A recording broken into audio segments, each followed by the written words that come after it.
This is a special edition of Late Night Health. I'm Mark Allen. I'm really honored to spend some time with my friend Angel Ribo. He is known as the CEO Confidant. There is so much to this man. He is such a nice guy. He helps everyone. He'll probably help you. Angel, welcome to Late Night Health. Thank you very much for having me in your show and obviously for your nice words. Thank you. It's a pleasure to be here. Yeah, thank you. Tell me, you got a sign back there. Give me a break 2020. How do we do that? I want a break right now. I want the old normal back. Okay, it's very simple. You just have to help yourself to create it again, which is easier said than done, right? But yes, so it was actually three weeks ago I started to post, and I posted this with different visuals, but I started to post online. As you know, I'm very active on LinkedIn because that's where my audience is. I started to actually post "Give Me a Break 2020," right? Because I definitely was listening to my audience, and everybody was saying the same thing. I wish. But it is what it is. It's what we have, and that's what we have to deal with. So I started to post this "Give Me a Break," and definitely let's say that a lot of people liked it when I did it. So in order to answer your question, let me tell you something. So the first thing is probably, why don't you start analyzing yourself? Where does this break need come from? Why do you need it? What are those things that are inside of you that make you think that you need the break?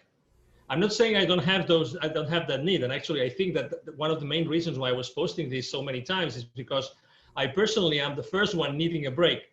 But what I would recommend, and I would have been recommending to my business partners and clients, is what is inside of you, which is actually shouting, like screaming, I need a break, I need a break. What's that thing? So what is that resistance being built? That's how I like to describe it. What is that resistance being built that you need to explode? I remember when I was in middle school, you probably remember that too, we were studying that concept of entropy, which is the level of disorder of a particular system. I think that the disorder in our systems has increased. How do we deal with that increasingly disorder in our lives is probably the same as the answer to why or how can we get a break. Do you need a break?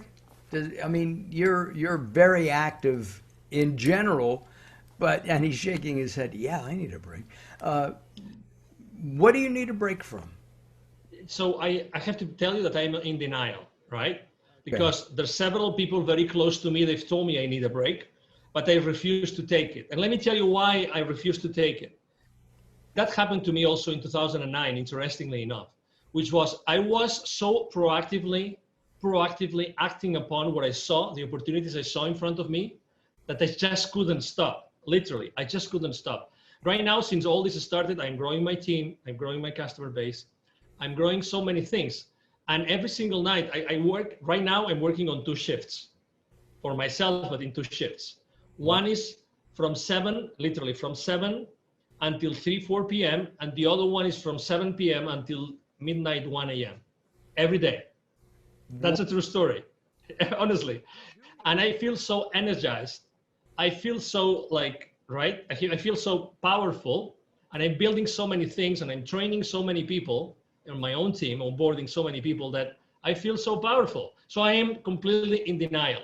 To your question, people around me say, yes, Angel, you need a break. You need a break because, that's how much you can do. That's how much you can accomplish. You should take a break, right? And so that's the answer. And with all that energy that you're expelling, working with people, your team, and all that, there's got to be a point where you fizzle out a little bit. So you got to relax a little bit, right? Go ahead. There's sometimes, no, my apologies for interrupting you, but sometimes you really feel like you're super concerned, super worried, there's something bugging you, there's something in your mind. But right now, I'm not at that place. My mind and my energy is not or are not in that place. So, I don't know if it's what I eat, because I also do, late night, show as yours, as related, health related. I do fasting. I change a few things in my diet. I have incorporated a few things in my diet, and it's very rare when I feel tired.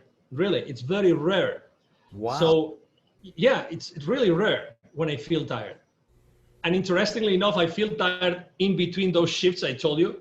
Some people might think this guy is crazy, but that's why I was excited to be on your show today, because when we are recording, it's exactly in between those two shifts. And but today I didn't feel it. I didn't feel tired at all between the shifts. So I was just, I said, wow, great. Actually, as you know, I was just looking for your email and getting the link, and let's do this. Let's do this no matter what. Many questions pop into my head, and one is, how do you blend in family? You have kids, Yeah, 3 kids, 3 kids, and their ages? 20, 12, and 10. All right, the 20-year-old really says, "Dad, leave me alone." What about, Totally. right? That's, what about the, no, I'm teasing, but I guess you have to have family time, don't you? I do have to have family time, and we have family time. Something very interesting that's happening nowadays, as you know, is that unfortunately the kids are not allowed to go to school. Right. So they have to do remote learning, okay? Which is this how to say this? It's a paraphrasetical way. I don't know what the right word would be in English. It's a way to paraphrase, right? Okay. Not going to school and not learning and not having the interaction with the rest of the kids or with the teachers. But so that means that actually my 12-year-old, he is having his remote learning on my office, in my office. I'm blessed to having a large office. So he's actually taking everything from the same office space I have here at my home.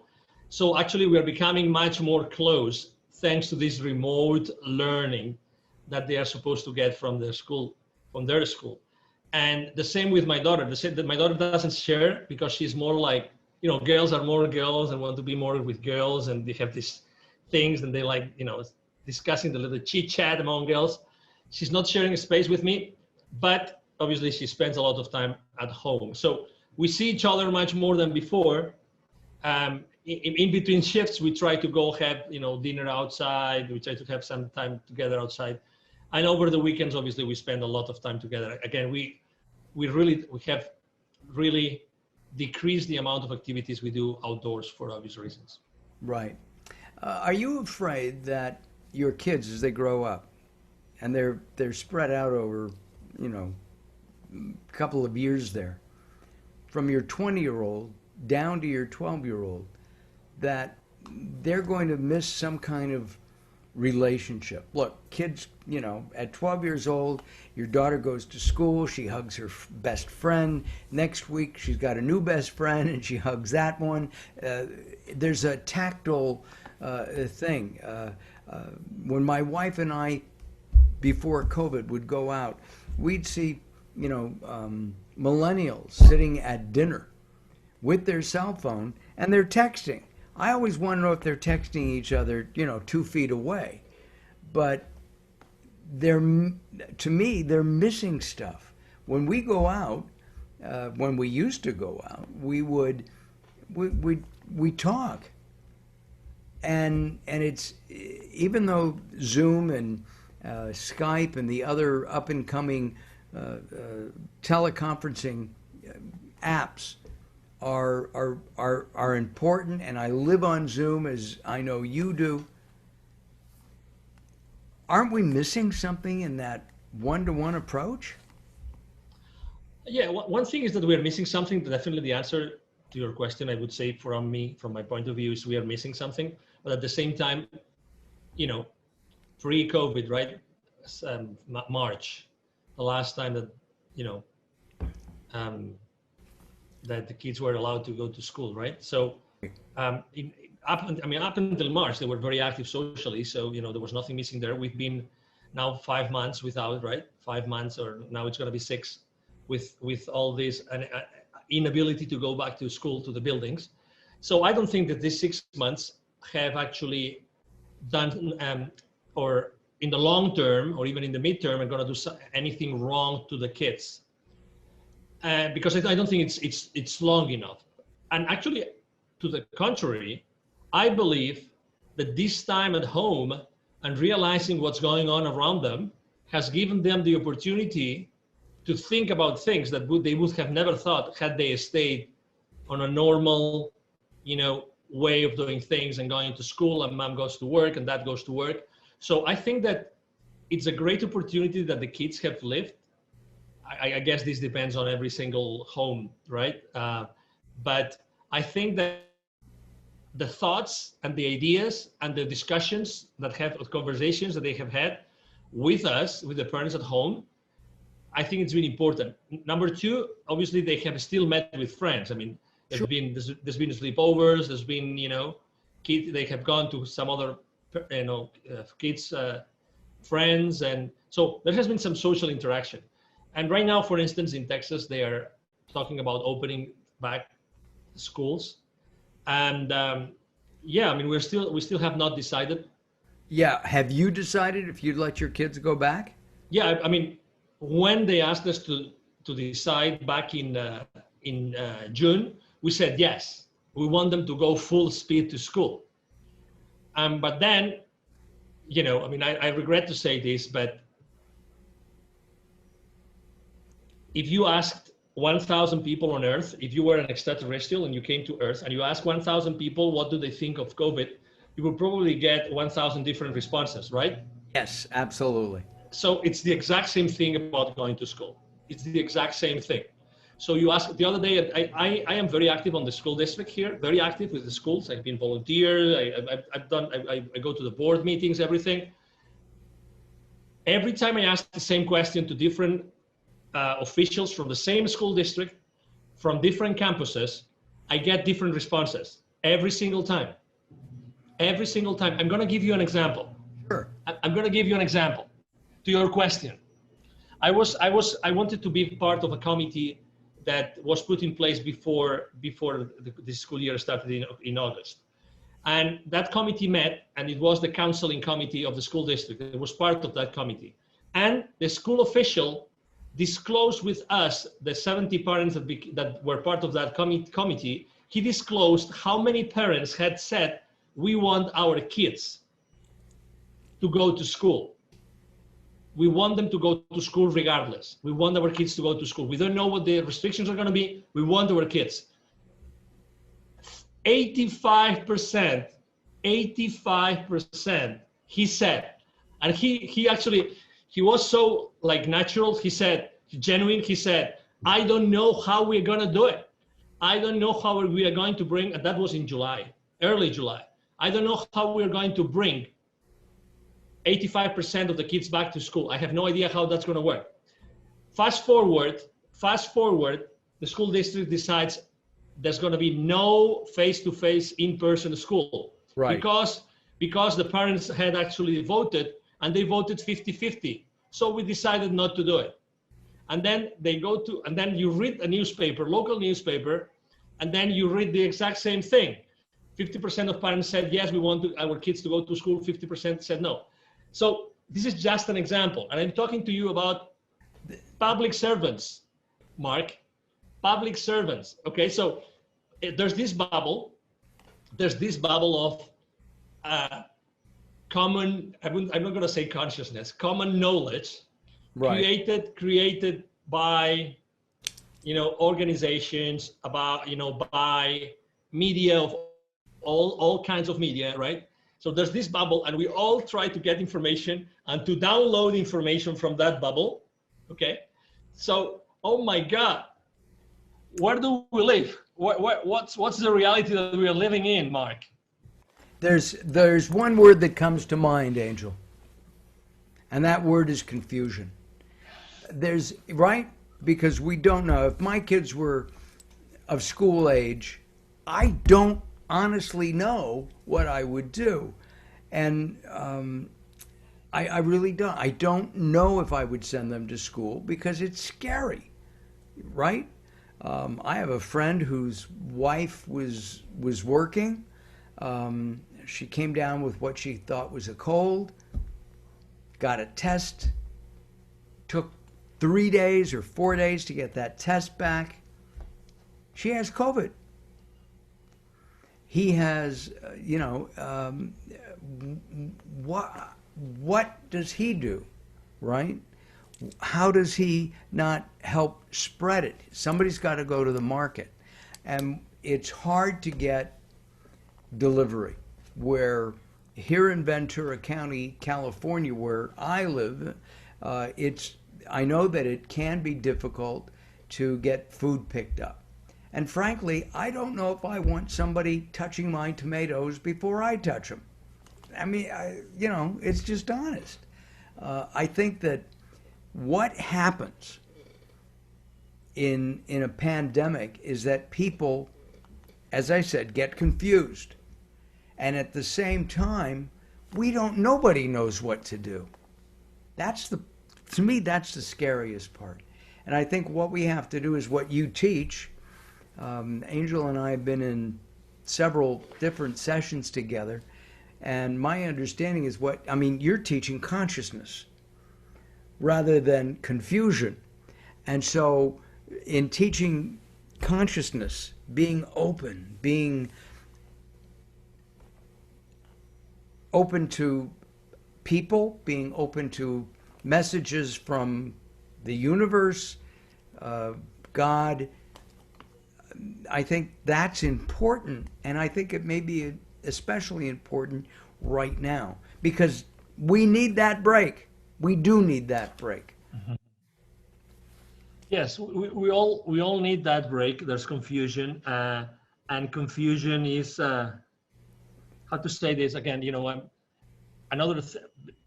Besides posting on "Give Me a Break 2020," I also the most common subject matter I've posted about is building bridges.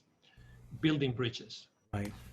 When you are in the world of business, and I started in Europe, and I've been since then always working like business to business. When you work with business leaders, right, they have always been exposed to a lot of distraction, a lot of details, a lot of disorder, a lot of confusion, right? And how have they dealt with this? How did they deal with similar situations before this all started? And I think that the response never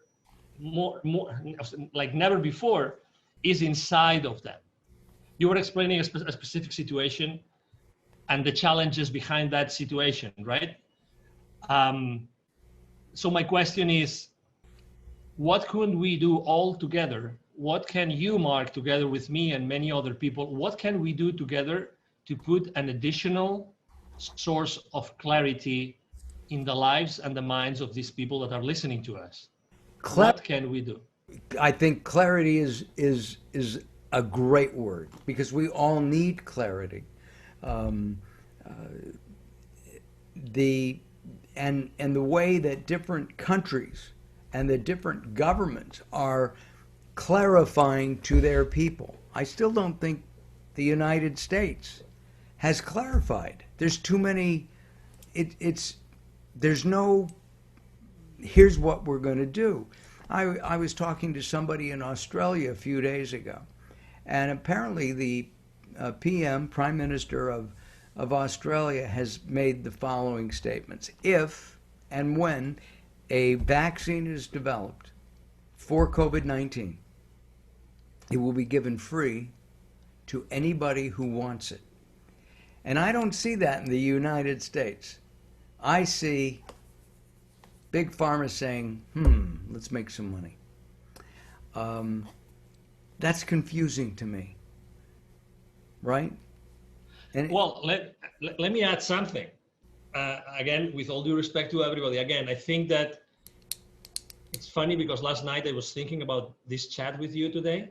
Right. And I was thinking, there has to be, Mark picks the most extreme, no, just an example, okay? So you pick the most extreme pro-vaccine liberal, blah, blah, blah, you name it. You pick the adjectives. And I pick the most conservative, person in the world, anti-vax, whatever. And I bring it to the table. You bring yours to the table. I bring that person to the table. You bring your person to the table. And our challenge is, how can we spend 1 hour together, all four of us, building bridges as opposed to criticizing each other and blaming each other for the opinion, for what's going on in the world? That would be adding clarity to this world. It would. But can you get people to sit down like that? Absolutely. Yeah. I think that the challenge will be yours. I think that the challenge is not for you to find it. The challenge is, how can you and I be the mediators of that conversation so that we show the world that even at the very opposites, we can still build something together, right, in order to generate clarity as opposed to uncertainty and confusion. Yeah. So that was my thought, really. That's what I was thinking. Our guest from the CEO is the CEO Confidant, not from the CEO Confidant. He works with CEOs all around the world, and he's sharing some insights today on what's going on in our crazy world.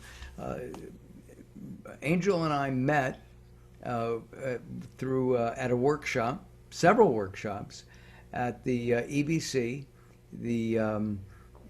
We were in, were we in Oceanside and Sandy? Yes. Right? Oceanside, yeah. Oceanside and California. And it's been a couple of years. And we keep in touch, and then we lose touch, and now we're in touch again. And Angel recently helped me with my book, Growing Old Sucks, but it doesn't have to, and I really appreciate that. And then 2 years ago, I ran into, I think we were in, you were here in LA, in the LA area, and you introduced me to some people, and they said, if you ever come to Spain, look us up. And we planned a trip, and turns out that we spent the time in Nirja, which is where they live, and it was a great time.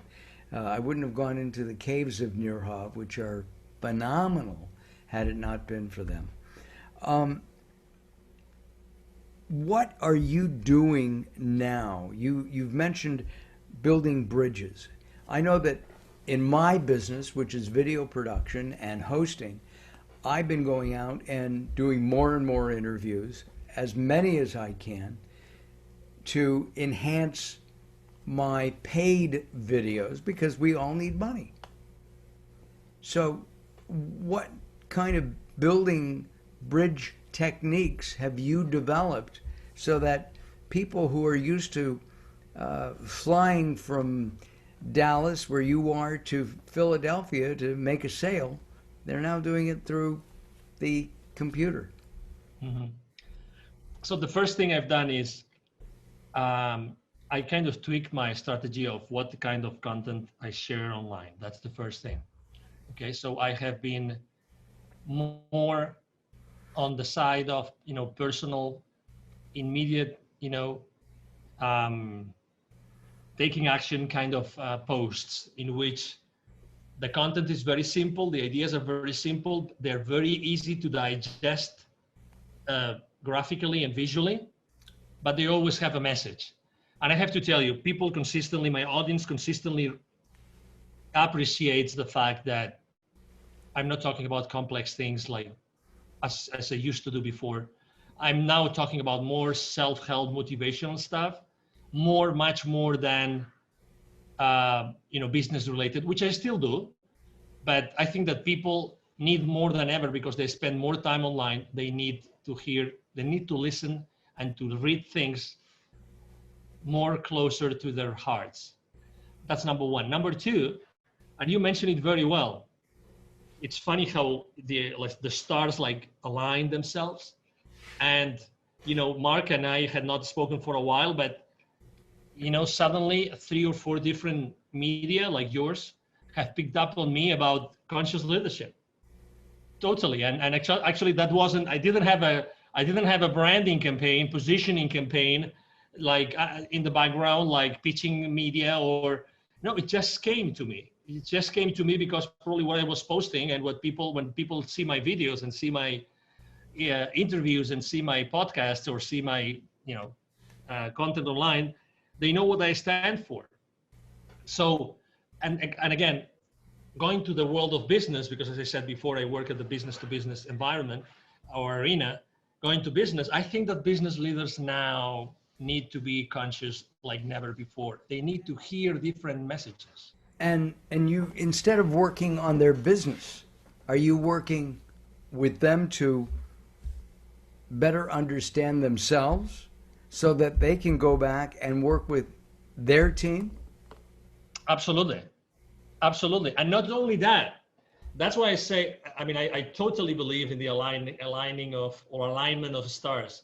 If I told you that the business partners that they have today or clients they have today, most of them are also aligned to this vision of helping businesses more on the culture kind of thing, more on the, hey, let's build something together so that we can live together better, and that's extremely important.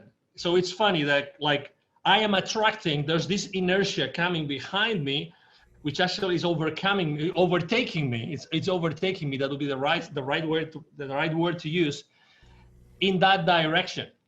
So even my own business partners and clients, they are helping me do the same thing from a different perspective, but they're helping me do the same thing. And third, yes, I mean, I think that business leaders more than ever, even if they've been in similar situations, even if they had contingency plans, they had plan Bs prepared, they still need personal support. And they want to do it with someone that has been there for a long time, understands business, understands international, this kind of thing. So, to be honest, I consider myself a conduit. I'm blessed to know people like you and to be able to drink from your sources, because I mean your show is just amazing, and Well, thank you. the people that you bring to the table every night is just amazing. Well, So and we need the sources of wisdom more than ever before, Mark. we do. One of the things that Angel and I did, we worked with Gary Stewart in a constellation healing, and it's you kind of you for me or for Angel, we don't know each other's in-depth history, but we would be asked a question and answer it as if we were part of in Angel's history, his maybe family from 2 or 3 or 4 generations back. And Angel was very complimentary, saying I hit the nail on the head. So, and I remember that specifically. Angel, we're out of time. We'll have to do this again. Let's not wait so long. Okay? You can count on me anytime, Mark. It's been a pleasure to be here. Thank you to your audience. Thank you for being patient to listen to me. And, if I can help them in any way, as they will know where to find me. Throughout our time together, we have had Angel's website up underneath, and also his LinkedIn and other social media outlets, because he is active, especially in LinkedIn, but he's active in all of them. Thank you very much for joining us here on Late Night Health. Thank you very much for having me. Talk to you soon. I look forward to it. I'm Mark Allen. Thanks for watching. We'll be back.